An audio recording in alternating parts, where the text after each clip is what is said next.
Bonjour à tous et bienvenue dans Block Interview, le podcast qui va à la rencontre de la blockchain pour mieux la comprendre. Aujourd'hui, on parle des news des 2 dernières semaines. Alors, ce sont des news relativement réglementaires puisqu'il s'est passé beaucoup de choses, notamment au sein des banques centrales de plusieurs pays. Donc, je vais axer ma discussion là-dessus, mais vous connaissez les 2 rubriques adoption et NFT. On commence tout de suite avec notre ami SBF, Sam Bankman-Fried. Je sais, j'en parle à chaque fois, mais quand même, c'est important d'en parler parce que ça fait bouger un petit peu le marché. Ce que devient FTX par la suite et comment SBF va gérer en fait ces 115 ans de prison qu'il a en face de lui. Eh bien, en étant totalement détente, il paye dans un premier temps les 250 millions dont je parlais il y a 2 semaines pour se faire libérer sous caution. Et là, quand il rentre devant le juge de New York, il plaide, roulement de tambour, non coupable. Et oui, je fais disparaître des milliards et je ne suis pas coupable. On va voir par la suite ce qui risque avec les différents appels et ce que va dire le juge par rapport à ça.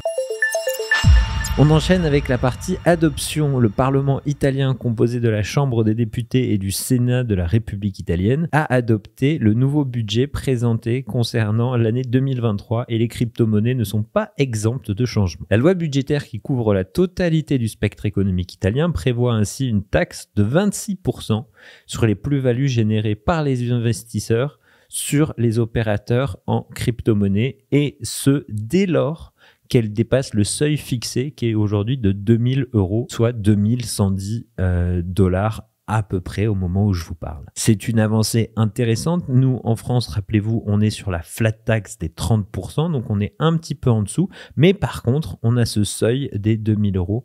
Donc c'est affaire à suivre pour voir comment la France va réagir, puisqu'en ce moment, au niveau européen, il y a quand même pas mal de choses qui se passent. On va de l'autre côté de la Méditerranée, au Maroc, puisque le Maroc se lance enfin dans les crypto-monnaies, après l'avoir banni et la crypto clandestine pendant des années. Dans les jours qui suivent, le Maroc pourrait voir son premier projet de loi sur les crypto-monnaies présenté. Le document est déjà rédigé par la Banque centrale et sera discuté avec les acteurs du secteur. Les régulateurs tels que l'autorité marocaine des marchés des capitaux, l'autorité de contrôle des assurances et de la sécurité sociale y participeront également. Selon M.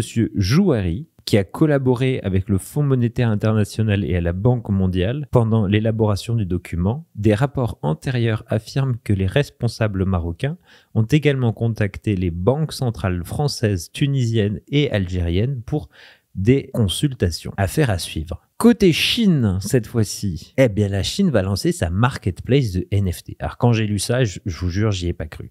Je vous explique.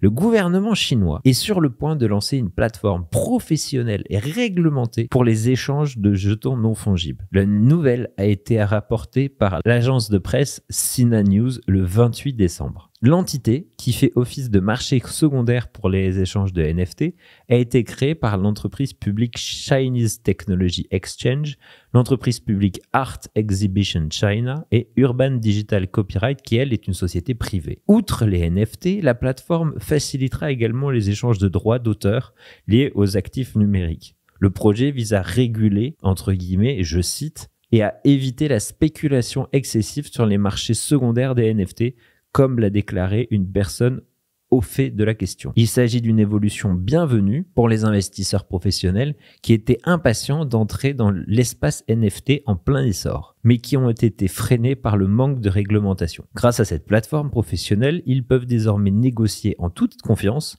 sachant que des garanties sont en place. À voir l'ouverture d'une telle marketplace et sa réglementation. Moi, ce qui m'intéresse, c'est de voir la liberté des artistes dessus. Certes, on met en place une marketplace, mais quels seront les artistes qui pourront vendre dessus? Est-ce que tout le monde pourra vendre dessus? La question se pose et à suivre. La Chine encore, à l'approche de la nouvelle année, a recours à une tradition ancestrale pour stimuler l'adoption de son application de portefeuille numérique en yuan. L'application appelée eCNY a introduit une fonction permettant aux utilisateurs d'envoyer de l'argent dans une version électronique des traditionnels paquets rouges ou hangbao. Les paquets rouges sont traditionnellement utilisés pour donner de l'argent à l'occasion du Nouvel An chinois et d'autres célébrations, le signe de bonne chance. Avec l'utilisation croissante des paiements numériques, les enveloppes rouges virtuelles sont proposées par des services locaux populaires tels que WeChat et Alipay. Selon les informations disponibles, l'application ECNY permet d'envoyer un paquet rouge à une seule personne ou de procéder à un entre guillemets tirage au sort pour un groupe de personnes qui recevront un montant aléatoire provenant d'une réserve de fonds.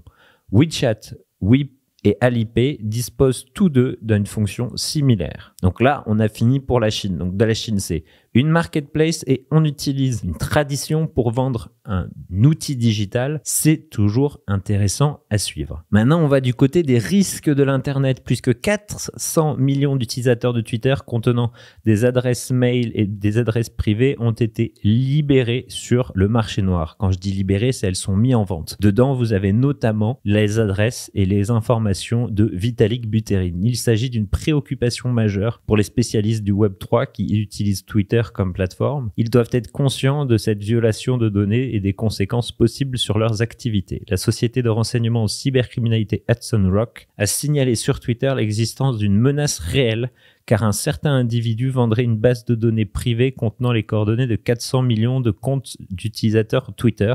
Si elle est avérée, cette violation pourrait être une source de préoccupation majeure pour les utilisateurs crypto Twitter, en particulier pour ceux qui opèrent sous un pseudonyme. Affaire à suivre là-dessus, dès que j'en sais plus, promis, je le mettrai dans les prochaines news. On continue cette fois-ci au Texas, le Texas qui en décembre souffre bien entendu de l'hiver. Et bien pendant que la tempête hivernale au Texas de décembre, le Bitcoin s'affiche une baisse, les opérateurs miniers ont restitué jusqu'à 1500 MW d'énergie au réseau local en difficulté. Cela a été possible grâce à la flexibilité des opérateurs minières et aux services auxiliaires fournis par les autorités de l'État. Dans son commentaire au Satoshi Action Fund, le président du Texas Blockchain Council, Lee Bratcher, a déclaré que des mineurs ont restitué jusqu'à 1500 MW au réseau texan. Cette quantité d'énergie suffirait à chauffer plus de 1,5 million de personnes ou à maintenir 300 grands hôpitaux pleinement opérationnels selon le calcul du groupe à défense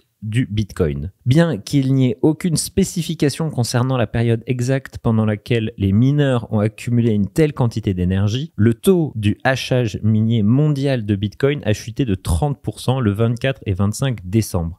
Les mineurs semblaient être les participants modèles des services auxiliaires de l'État qui incitent les clients à réduire leur consommation pendant le pic de demande afin de stabiliser le réseau électrique. Voyez une opération intelligente de gestion du réseau à voir comment ce peut être réutilisé dans d'autres domaines. Je sais notamment que dans les pays nordiques où l'électricité et le gaz est naturel, il y a des échanges entre les villes et les services de mineurs. Je sais aussi que dans les pays où il fait très chaud, certains centres de mineurs peuvent distribuer de l'électricité et de la chaleur et qu'il y a des échanges comme ça qui se font en hiver. Donc je trouve que c'est une belle utilisation du minage. On va cette fois-ci à la Banque de France. Je vous disais que ça allait être réglementaire. Voici le premier point et le point le plus important de cette news. Le gouverneur de la Banque de France a appelé à des exigences de licence plus strictes pour les entreprises de crypto en France, citant les turbulences actuelles sur le marché de la crypto. Lors d'un discours à Paris le 5 janvier, François Villeroy de Galhau a déclaré que la France ne devrait pas attendre les prochaines lois européennes sur les crypto-monnaies pour adopter des licences obligatoires pour les fournisseurs de services d'actifs numériques. Le projet de loi Parlement européen sur les marchés des actifs cryptographiques, MiCA, qui prévoit un régime de licence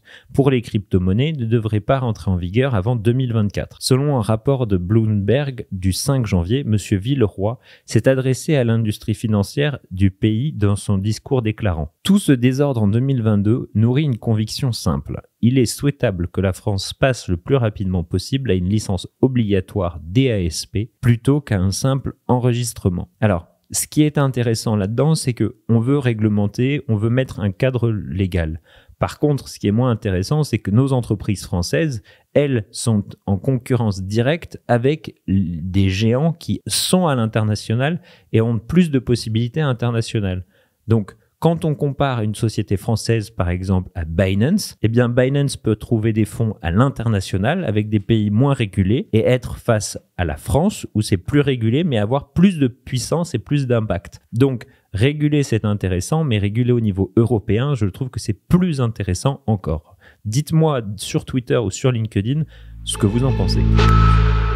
On passe maintenant à la rubrique NFT. Le géant coréen LG Electronics a confirmé son intérêt pour le Web3, en particulier le Metaverse.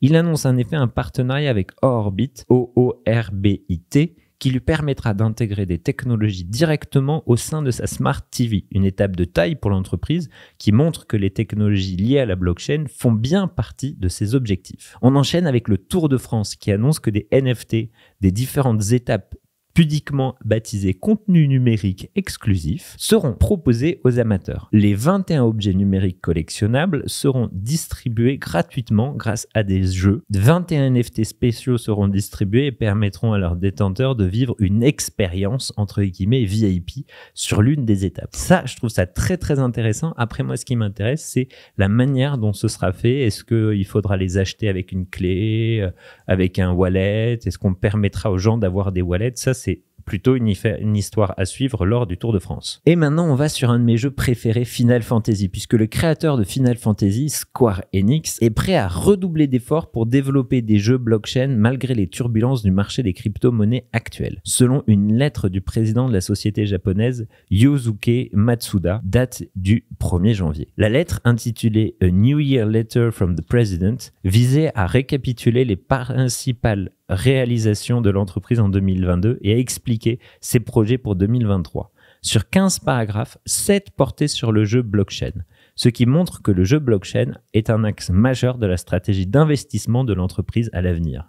Est-ce qu'on va avoir enfin des outils blockchain type Final Fantasy, avoir des objets où on pourra échanger des objets d'un Final Fantasy à un autre. On pourra avoir un play to earn de type Final Fantasy peut-être sur mobile. Je ne sais pas encore. On verra bien. On enchaîne sur les aventures malheureuses d'un YouTuber qui a créé une collection de NFT et qui l'a oublié. Le YouTuber Logan Paul a menacé de poursuivre un YouTuber détective, CoffeeZilla, en justice pour diffamation après que ce dernier ait accusé le projet CryptoZoo du NFT de Paul d'être une arnaque. Alors, pour rappel, les CryptoZoo, c'est ce qu'a lancé Logan Paul en disant que c'était un super projet, qu'ils avaient investi je sais pas combien de millions dedans, que ce projet était un super projet. En fait, c'était juste des images qu'il avait récupérées sur des bases de données d'animaux qu'ils ont fusionnées ensemble et ils ont vendu ces NFT à l'appel en disant qu'il y aurait un jeu, un univers derrière et pouf, plus rien du tout. Les deux hommes ne se sont affrontés que sur des médias sociaux et au travers de vidéos YouTube depuis le 17 décembre, date à laquelle Stephen Fitzman, également connu sous le nom de CoffeeZilla, a lancé la première série de vidéos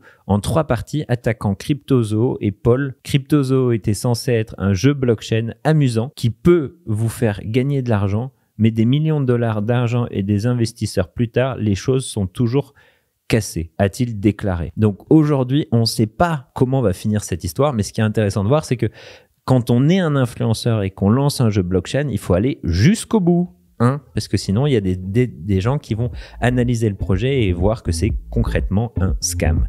On va finir sur cette petite histoire. Vous avez adoré, je l'ai vu, alors je le vois au travers des écoutes, mon interview avec Nicolas Chéron. N'hésitez pas, pour ceux qui ne l'ont pas vu, à l'écouter, elle est juste en dessous de cet épisode. Je vous souhaite une très très bonne journée, une très bonne fin d'après-midi. N'hésitez pas à vous abonner et à parler du podcast autour de vous. Je vous dis à la prochaine fois. Ciao!